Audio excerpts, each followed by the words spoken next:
اور میں آج بھی کہتا ہوں کہ اللہ مجھے جب میں سوچتا ہوں موت کا تو مجھے خوشی دو ہوتی کہ ایک رسول اللہ صلی اللہ علیہ وسلم کی زیارت اللہ نصیب فرما دے گا، دوسری میں ماں سے جب بھی ماروں گا. اور میں ابھی کہتا ہوں کہ روز پڑھ کے سوتا ہوں کہ شاید میری ماں مجھے خواب میں آ جائے، شاید میری ماں مجھے خواب میں آ جائے. اور جن کی مائیں ہیں ان کو میں کہنا چاہتا ہوں کہ قدر کریں اپنی ماؤں کی، اور یہ مجھ سے پوچھیں جس کے پاس نہیں ہے. اور میں یعنی مجھ سے سب کچھ میرا لے لو، صرف ایک جپھی ماں کی دے دو. تو انسان کی زندگی میں سب سے بڑا لاس ابھی بھی مہینے میں کوئی مہینہ ایسا نہیں گزرتا کہ جب میں گھنٹوں جاتا ہوں ان قبرستان میں اور ماں کی قبر پہ بیٹھ کے ساری کارگزاری سناتا ہوں کہ میں نے یہ پروگرام بھی کیا، یہ ہوا، یہ ہوا. اور مجھے فیل ہوتا ہے قبر پہ بیٹھے ہوئے آپ باتیں کرتے ہیں اپنی والدہ کی قبر پہ جا کے ان سے، اور یعنی میں پورا بتاتا ہوں کہ وہ مجھ سے لڑا، وہ اس نے یہ کیا، دیکھو نا وہ کیا، یہ ہوا، اب میں بوڑھا ہو رہا ہوں، اب میرے بچے اتنے بڑے ہو گئے ہیں، اور اب یہ ساری چیزیں مجھے لگتا ہے کہ وہ کہیں نہ کہیں سن رہی ہوں گی. اور میری بڑی بات وہ توجہ سے سنا کرتی تھی، یعنی کوئی نہیں بولنے دیتی تھی. اور اتنا کبھی کوئی 4-5 سال میں ایسا دن نہیں کہ میرے بغیر کچھ کھانا کھایا انہوں نے. ہمیشہ تو شاید وہ ان کو پتا تھا کہ چلے جانا، اس نے اکیلے رہ جانا ہے. اور بڑے دھکے، بڑی ماں کے بعد دھکے کا. دوسری بات یہ ہے کہ آپ بالکل ٹھیک کہہ رہی تھیں، بریگیڈیئر نیاز کے ذریعے ان کو پاسپورٹس ملے تھے اور واپس آ جائیں، اور شریف برادر نے نہ آنے کا خود ان کا فیصلہ تھا. بالکل، کیونکہ جناب مشرف خود یہ اس چیز کا ذکر کرتے ہیں کہ میں نے کہا تھا کہ اگر آپ نے جنازے پہ واپس آنا ہے تو آپ آ جائیں، کوئی مسئلہ نہیں ہوگا. پھر اس کے بعد جب بیگم کلثوم نواز صاحبہ، جو ان کو میں کبھی بھی سیاست کے حوالے سے نہیں دیکھتا، ان کو چہرہ میں دیکھتا ہوں تو مجھے ماں نظر آتی ہے کہ وہ ایک ماں تھیں. تو وہ جب فوت ہوئیں تو میں اس وقت مجھے یاد ہے میں نے ٹویٹ کیا تھا کہ حسین نواز اور حسن نواز کو آنا چاہیے. اگر میری اس طرح والدہ ہوتی تو 1000 کیسز ہوتے، یا مجھے گولی لگنے کا بھی خطرہ ہوتا تو میں آ جاتا. اور وہ بھی نہیں آیا. اور اب بھی ان کا اپنا فیصلہ ہے، ظاہر ہے اس پہ میں تو نہیں کہنا چاہتا، لیکن میں یہ ضرور کہوں گا کہ میاں محمد نواز شریف صاحب کو آنا چاہیے، والدہ کے ساتھ آنا چاہیے. یہ ماں سے بڑی تو کوئی چیز نہیں ہوتی. اور یہ اوبیسلی یہ بڑی ان کی جو ایک وابستگی تھی جو ہم نے اوبیسلی دیکھا ہے اتنے عرصے میں نواز شریف صاحب کی، شہباز شریف صاحب کی، وہ بھی کسی سے ڈھکی چھپی نہیں. اگر ان کے سیاسی حریف کی آپ بات کریں عمران خان صاحب کی، تو ان کی زندگی میں بھی ایک ہی شخصیت سب سے زیادہ اہم تھی، اور وہ ان کی والدہ تھی. میں اب آخری بات یہ کرنا چاہتا ہوں کہ سوری لمبی ہو جائے گی بات، میں یہ کہنا چاہتا ہوں کہ پلیز سوشل میڈیا پہ یا کہیں پہ اس حوالے سے کوئی متنازع بات نہ کریں. بالکل صحیح. یعنی میں وہ پرسوں دیکھ رہا تھا کہ بختاور بھٹو صاحبہ کے حوالے سے کہ وہ ایک غیر مسلم میں ان کی شادی ہوئی. خدا کے لیے وہ میری بہنوں جیسی ہیں، بیٹی ہے، وہ کوئی سیاست میں تھوڑی ہیں یا کوئی وزیر اعظم انہوں نے بننا ہے یا کوئی ہمارا. ان کو اتنا تو ہمیں سپیس ایک دوسرے کو دینی چاہیے کہ جھوٹ پھیلا رہے ہیں. میں نے جہاں تک دیکھا ہے تو جھوٹ بالکل صحیح، کسی کی خوشی میں یا اور اسپیشلی یہ نہ کرے کیا کرے ایسے مواقع پر جب کسی کی یہ غم کا اور افسوس کا موقع ہو تو بالکل بھی نہیں ہونا چاہیے.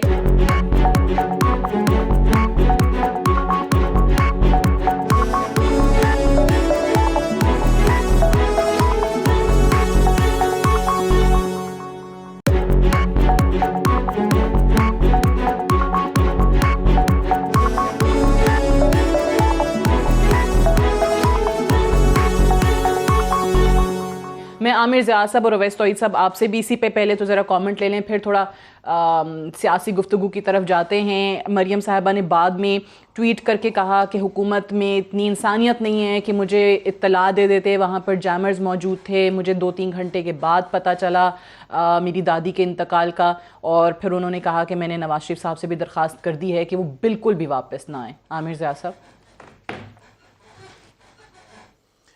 یہ تو ان کا سیاسی بیان ہے، مریم صاحبہ کا تنقید برائے تنقید ہے کہ ظاہر جیمرز ہے، وہاں پہ پتہ تھا کہ سیکیورٹی رسک ہے بہت زیادہ.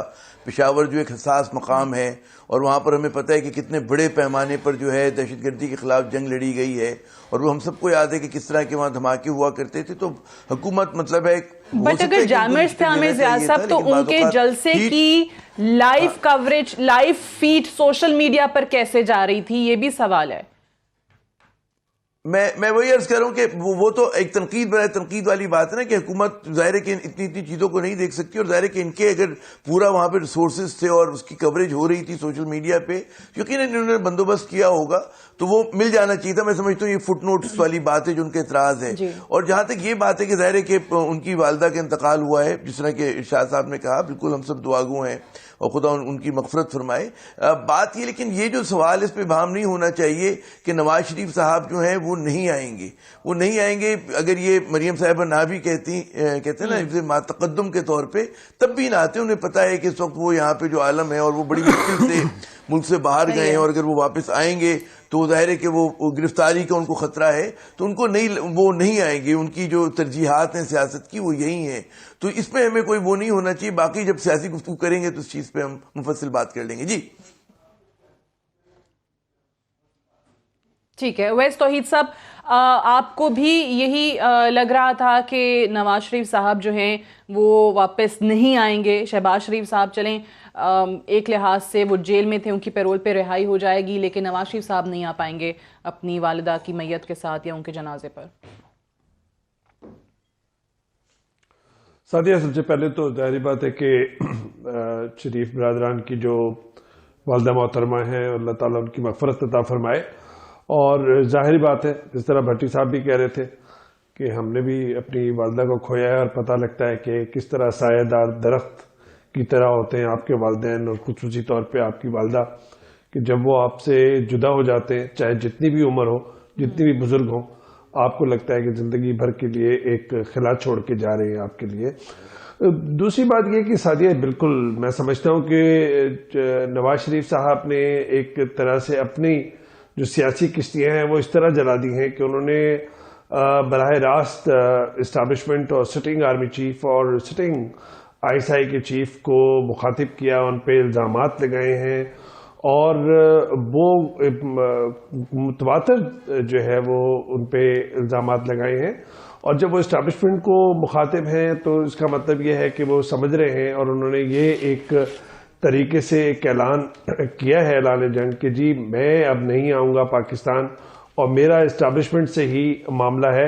اور انہوں نے ایک اسٹیبلشمنٹ کو ہی پارٹی بنایا ہے عمران خان صاحب کی حکومت کے بجائے. تو یہ تو لگ ہی رہا تھا کہ وہ اسے ایک قانونی جنگی طور پہ نہیں لڑ رہے ہیں جو ان کے خلاف مقدمات ہیں. دیکھیں، اس میں تو دو رائے کوئی ہے ہی نہیں کہ انہوں نے قانونی طور پہ بھی، اخلاقی طور پہ بھی ان کو واپس آنا چاہیے، لیکن وہ شروع سے ہی جو ان کے خلاف مقدمات ہیں وہ ان کو قانونی جنگ کے بجائے ایک سیاسی جنگ بنایا ہوا ہے.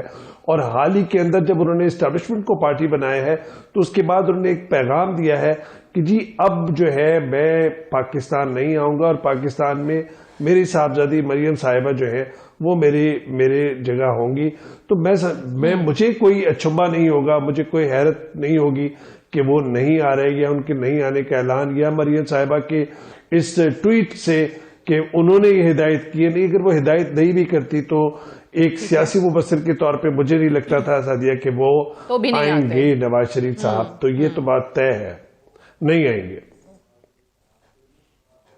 صحیح، بالکل ٹھیک ہے.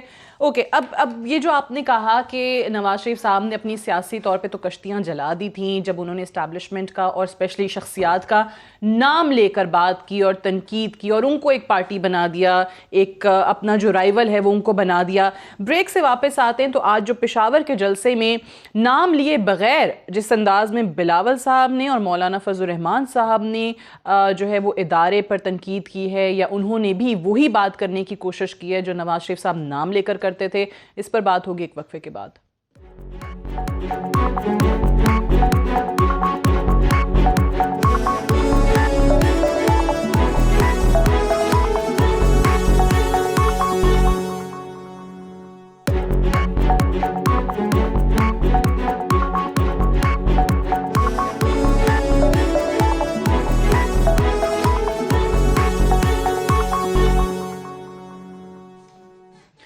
Welcome back. پروگرام میں ایک بار پھر سے خوش آمدید. جو پی ڈی ایم کا پشاور میں جلسہ ہوا اس حوالے سے ہم بات کر رہے تھے کہ پابندی عائد تھی، نہیں کرنا چاہیے تھا. کرونا کے پیش نظر کے پی کے حکومت نے یہ کہہ رکھا تھا کہ باہر لوگوں کو نہ نکالیں، اس کے باوجود جلسہ ہوا. جو باتیں اویس توحید صاحب کہہ رہے تھے کہ نواز شریف صاحب نے جس انداز میں کی، آج بلاول بھٹو زرداری نے بھی اسی قسم کی بات کی ہے اور جنوری کا الٹیمیٹم دیا ہے اس حکومت کو. اس کے علاوہ انہوں نے کیا کہا، سنائے گا. ہم ان کو اس دھرتی اور اس اس عوام کی قسمت کے ساتھ کھیلنے کی اجازت نہیں دیں گے. تاریخی مہنگائی ہے, تاریخی غربت ہے, تاریخی بے روزگاری ہے. سلیکٹڈ کا بوجھ عام آدمی اٹھا رہا ہے. جنوری کا آخری مہینہ ہے, پھر ان سب کو گھر جانا پڑے گا. اب حساب لینے کا وقت آئے گا. اب ان کو عوام کے فیصلے کو ماننا پڑے گا. عوام کا رائے چلے گا, نہ پنڈی کا رائے چلے گا, نہ پارا کا رائے چلے گا. اگر فیصلہ کریں گے, آپ فیصلہ کریں گے. ارشاد بھٹی صاحب, نہ پارا کی مرضی چلے گی, نہ ہی پنڈی کی مرضی چلے گی, اور عوام کا فیصلہ چلے گا, اور جنوری کا الٹیمیٹم دے رہے ہیں. بندے تو سامنے آج تھے نہیں جو کہہ رہے تھے کہ انہوں نے ریفرینڈم کر دیا حکومت کے خلاف, اور جنوری کی انہوں نے ڈیڈ لائن دے دی. تو یہ عمران خان عوام کی مرضی سے نہیں آیا. 1.5 کروڑ ووٹ عمران خان کو عوام نے نہیں دی. وہ تو نہیں مانتے نا. اور اگر عمران خان عوام کی مرضی سے نہیں آیا تو پھر تو سندھ حکومت بھی عوام کی مرضی سے نہیں آئی ہوگی. اگر یہ عوام کی مرضی سے سب کچھ نہیں ہے تو آپ ان اسمبلیوں میں کیوں بیٹھے ہوئے ہیں؟ دوسری بات, کیا سندھ میں تاریخی مہنگائی نہیں ہے؟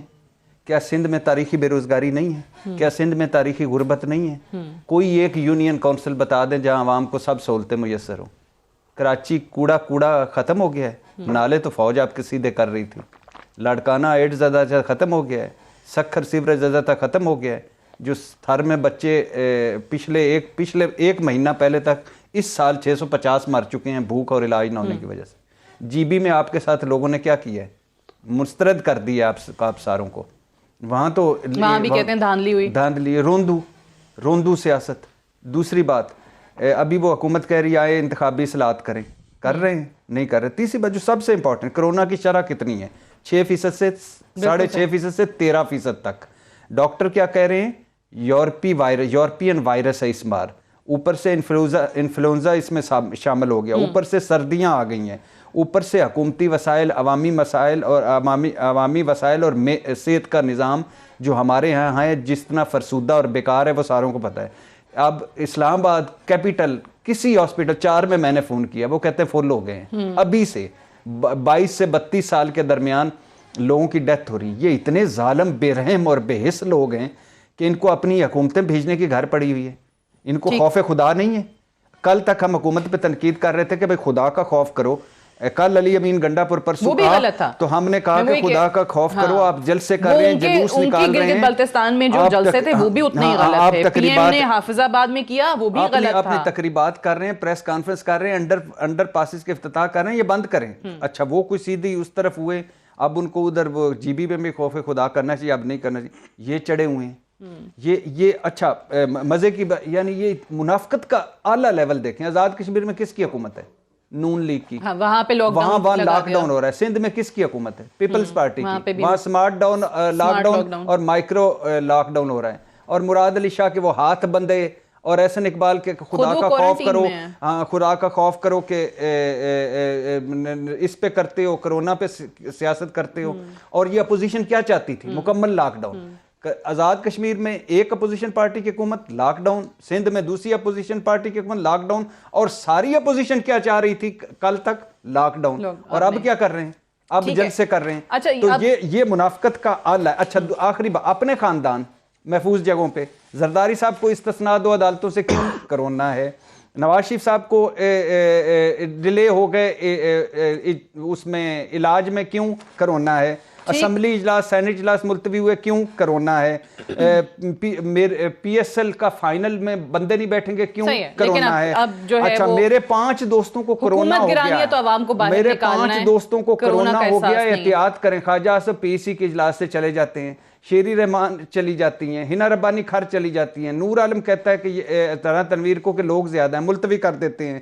اچھا اور پھر تعلیمی ادارے بند, شادی پابندیاں بند, shopping malls S O Ps, mask نہ پہننے پر جرمانے, اسمارٹ لاک ڈاؤن, دفعہ 144. اور جلسوں میں, اور یہ بے حس کیا کہہ رہے ہیں؟ کرونا جلسوں میں نہیں پھیلتا. یہ بے حس کیا کہہ رہے ہیں؟ کرونا کھلی جگہوں پر نہیں لگتا.